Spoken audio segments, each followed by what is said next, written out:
पशुपालन विभाग में 5.21 करोड़ का घोटाला। चहेती फर्म को फायदा पहुंचाने के लिए की वैक्सीन खरीद। घोटाले के लिए तोड़े नियम। जांच रिपोर्ट में दोषी होने के बाद भी कार्रवाई नहीं।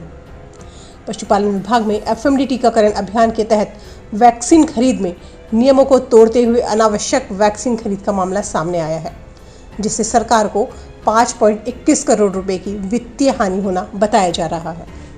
मामला खुरपका मुंहपका रोग नियंत्रण कार्यक्रम के 9वें राउंड से जुड़ा हुआ है। विभाग की जांच रिपोर्ट के मुताबिक इस कार्यक्रम का समय 11 सितंबर 2019 से 20 अक्टूबर 2019 रखा गया था। इस समय का निर्धारण सक्षम स्तर पर नहीं किया गया और आवश्यकता के मुताबिक इसे अपने स्तर पर बदल दिया गया। इस दौरान firm Messrs brilliant bio pharma Hyderabad को फायदा पहुंचाने के लिए अधिकारियों ने 13.2 करोड़ रुपए की वैक्सीन खरीद ली।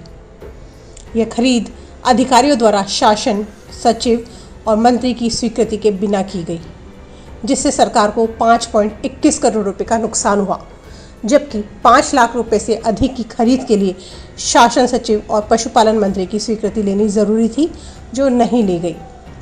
इतना ही नहीं, केंद्र सरकार या राज्य सरकार के वित्त विभाग से अनुशंसा भी नहीं ली गई।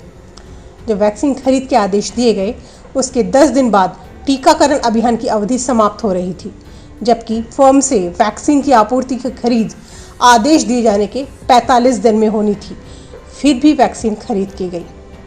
खरीद के समय विभाग के पास 70.92 लाख डोज उपलब्ध थे, फिर भी यह खरीद की गई। कार्यक्रम के समय में बदलाव। जांच रिपोर्ट के मुताबिक खुरपका मुंहपका रोग नियंत्रण कार्यक्रम एफएमडी-सीपी के 9वें राउंड की अवधि 11 सितंबर 2019 से 20 अक्टूबर 2019 रखी गई थी। इस अवधि का निर्धारण भी सक्षम अधिकारी से नहीं करवाया गया और अपने स्तर पर बदलकर इसे 31 नवंबर तक कर दिया गया, जबकि इस दौरान राज्य में राष्ट्रीय पशु रोग नियंत्रण कार्यक्रम NADCP for FMD and brucellosis चलाए जाने के निर्देश केंद्र सरकार राज्य सरकार को दे चुकी थी, लेकिन अधिकारियों ने इसकी अवहेलना करते हुए अपने स्तर पर FMD-CP कार्यक्रम को आगे बढ़ा दिया। जांच में दोषी, फिर भी कार्रवाई नहीं।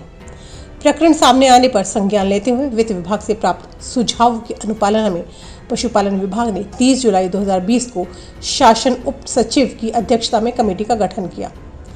समिति ने 15 दिन में अपनी जांच रिपोर्ट भी सौंप दी, लेकिन जांच पूरी होने के बाद भी इस प्रकरण के जिम्मेदार अधिकारी पर कोई कार्रवाई नहीं हुई।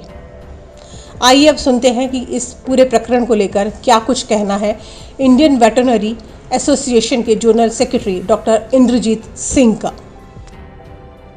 अधिकारियों ने बिना स्थापना स्तर से स्वीकृति लिए अक्टूबर 2019 में एफएमडी वैक्सीन की नियमविरुद्ध खरीद की और आरोपित अधिकारियों पर आज दिनांक तक कोई भी कार्रवाई नहीं हुई है। जी बिल्कुल। नियमविरुद्ध वैक्सीन खरीद के राजस्थान में सरकार को 5 करोड़ 21 लाख रुपए का नुकसान हुआ, सीमा लगाया गया इनके द्वारा।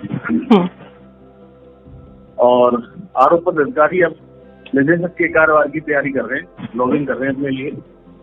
तो मैं तो चाहता हूँ कि इस प्रकरण में जो भी दोषी अधिकारी हैं उन पर कार्रवाई हो और माननीय मंत्री महोदय से और मुख्यमंत्री महोदय से यही अपील करूंगा कि एक ईमानदार अधिकारी को ऊपर बैठाया जाए निदेशक के पद पर और जो भी दोषी अधिकारी हैं उन पर कार्रवाई